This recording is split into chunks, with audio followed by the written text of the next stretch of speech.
Assalamualaikum warahmatullahi wabarakatuh. Perkenalkan, nama saya Nur Laila An-Najmi dengan NIM 2101036060. Di sini saya akan mempresentasikan ringkasan materi PPKN dengan pokok pembahasan ada 6. Yang pertama, Pancasila sebagai nilai-nilai dasar dalam kehidupan berbangsa dan bernegara.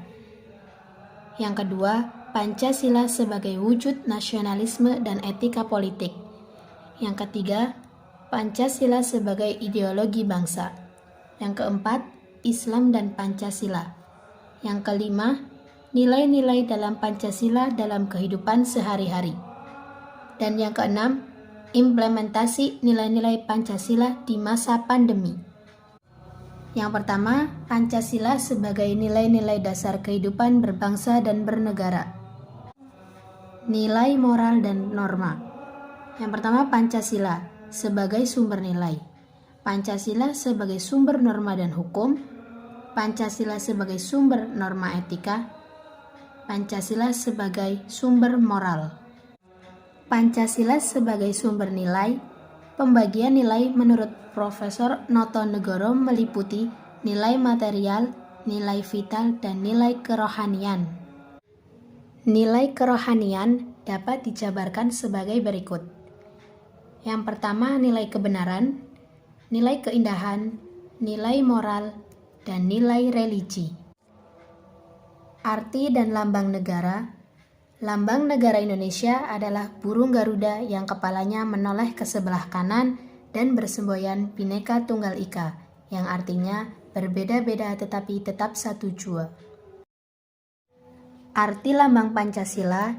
Yang pertama, lambang bintang emas, mencerminkan negara Indonesia akan adanya Tuhan Yang Maha Esa. Yang kedua, rantai emas, melambangkan asas kemanusiaan pria dan wanita. Yang ketiga, pohon beringin, diibaratkan sebagai suku yang ada di negara Indonesia. Yang keempat, kepala banteng, mencerminkan akal kehidupan manusia. Yang kelima, padi dan kapas, simbol sumber sandang dan pangan. Nilai dan makna yang terkandung dalam Pancasila. Yang pertama, ketuhanan Yang Maha Esa. Nilai yang terkandung bahwa tujuan manusia yang merupakan makhluk dari Tuhan Yang Maha Esa. Yang kedua, kemanusiaan yang adil dan beradab. Nilai yang terkandung akan menjunjung tinggi nilai harkat dan martabat manusia. Yang ketiga, persatuan Indonesia. Manusia yang merupakan makhluk ciptaan Tuhan yang monodualis. Yang keempat, kerakyatan yang dipimpin oleh hikmat kebijaksanaan dalam permusyawaratan perwakilan, yaitu harus dilakukan oleh semua masyarakat nilai demokratis. Dan yang kelima, keadilan bagi seluruh rakyat Indonesia. Haruslah terwujud dalam suatu keadilan di kehidupan ini. Nasionalisme.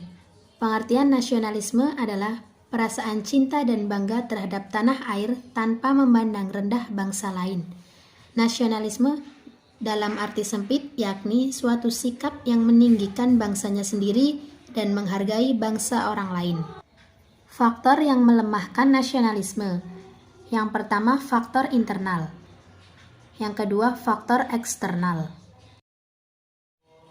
Pancasila dalam politik bangsa meliputi etika, norma, dan moral. Etika yaitu suatu kesediaan jiwa seseorang untuk senantiasa patuh kepada seperangkat aturan-aturan kesusilaan.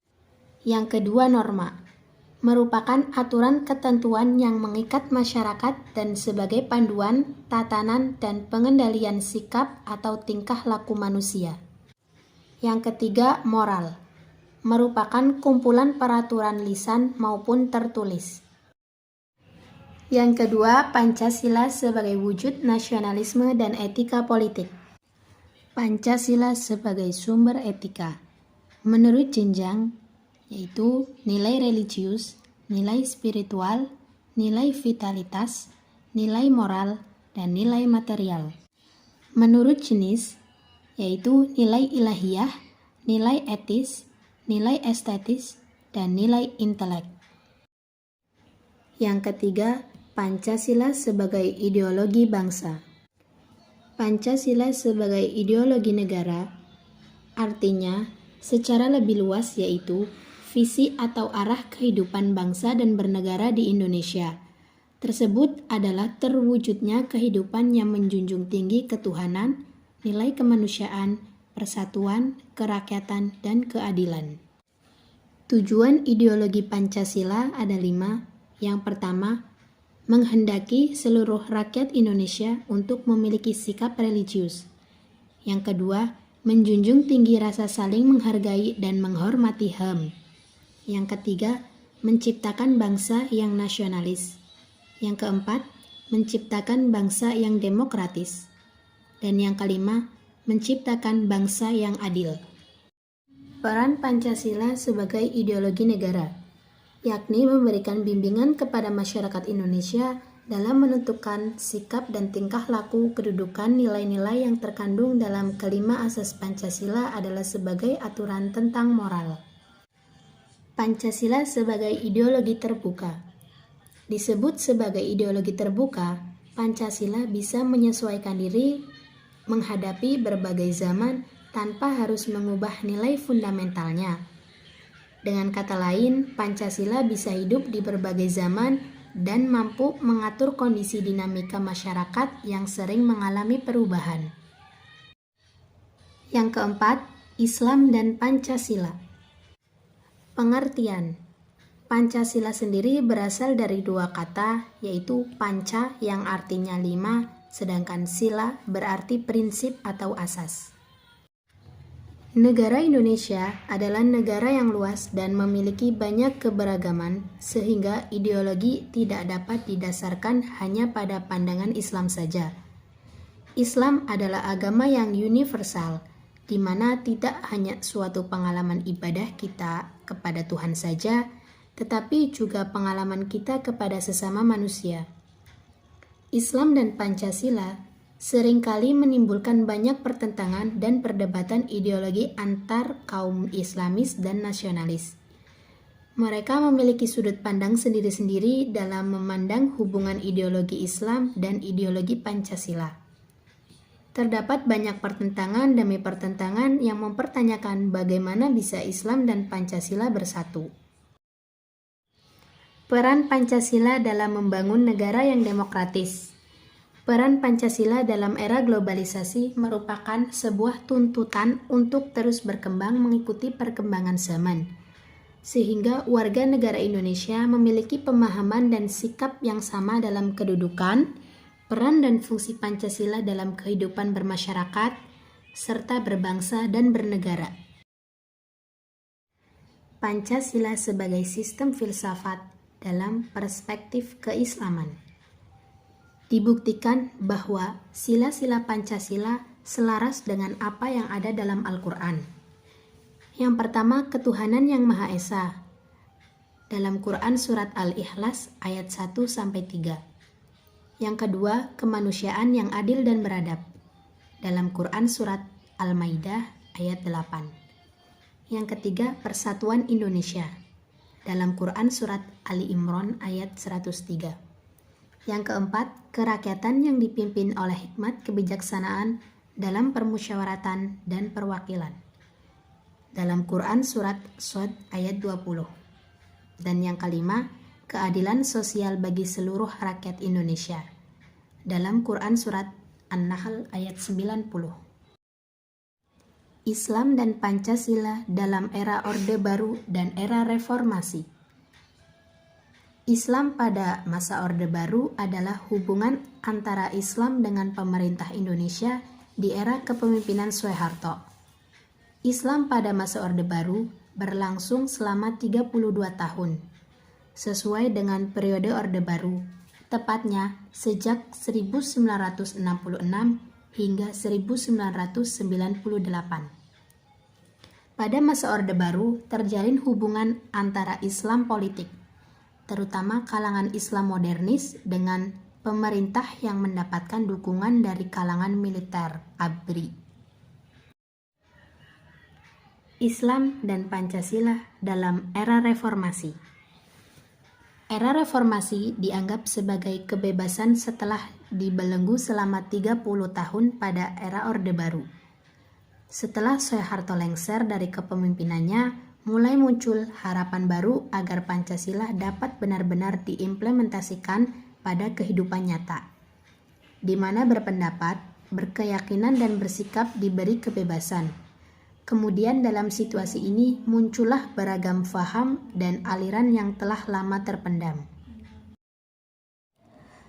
Yang kelima, Pancasila sebagai nilai-nilai dalam kehidupan sehari-hari. Pengamalan nilai-nilai Pancasila dalam kehidupan sehari-hari. Pancasila merupakan simbol dari negara Indonesia. Jumlah bulu burung Garuda Pancasila melambangkan Hari Proklamasi Indonesia, yaitu pada tanggal 17 Agustus 1945, yang terdiri dari 45 helai bulu di leher, 17 helai bulu pada masing-masing sayap, dan 19 helai pada pangkal ekor, serta 8 helai bulu pada ekor. Penerapan Pancasila dalam kehidupan sehari-hari. Yang pertama, ketuhanan yang Maha Esa. Yang kedua, kemanusiaan yang adil dan beradab. Yang ketiga, persatuan Indonesia. Yang keempat, kerakyatan yang dipimpin oleh hikmat kebijaksanaan dalam permusyawaratan perwakilan. Dan yang kelima, keadilan sosial bagi seluruh rakyat Indonesia. Yang keenam, Pancasila sebagai implementasi di masa pandemi. Implementasi nilai-nilai Pancasila di masa pandemi. Makna dari nilai-nilai Pancasila yang diterapkan pada masa pandemi COVID-19 yaitu yang pertama, nilai religius, mengandung makna akan keberadaan Tuhan Yang Maha Esa yang telah menciptakan alam semesta beserta isinya. Yang kedua, nilai kemanusiaan, mengandung makna kedudukan manusia memiliki derajat, hak, dan kewajiban yang sama sebagai warga yang dijamin oleh pemerintah. Yang ketiga, nilai persatuan, mengandung makna cinta tanah air. Dalam hal ini, mari kita satukan langkah saling bersatu melawan COVID-19 dengan anjuran pemerintah melaksanakan gerakan 3M. Yang keempat, nilai kerakyatan, mengandung makna sifat tanggung jawab terhadap sesama manusia. Dan yang kelima, nilai keadilan, mengandung makna keseimbangan antara hak dan kewajiban. Nah, cara yang harus kita lakukan untuk mencegah corona masuk ke tubuh kita, yang pertama memakai masker. Yang kedua, mencuci tangan menggunakan sabun. Yang ketiga, menutup mulut dan hidung saat bersin dan batuk. Yang keempat, menjaga jarak. Dan yang kelima, makan makanan yang bergizi. Terima kasih atas perhatiannya. Kurang dan lebihnya saya mohon maaf. Billahi taufik wal hidayah. Wassalamualaikum warahmatullahi wabarakatuh.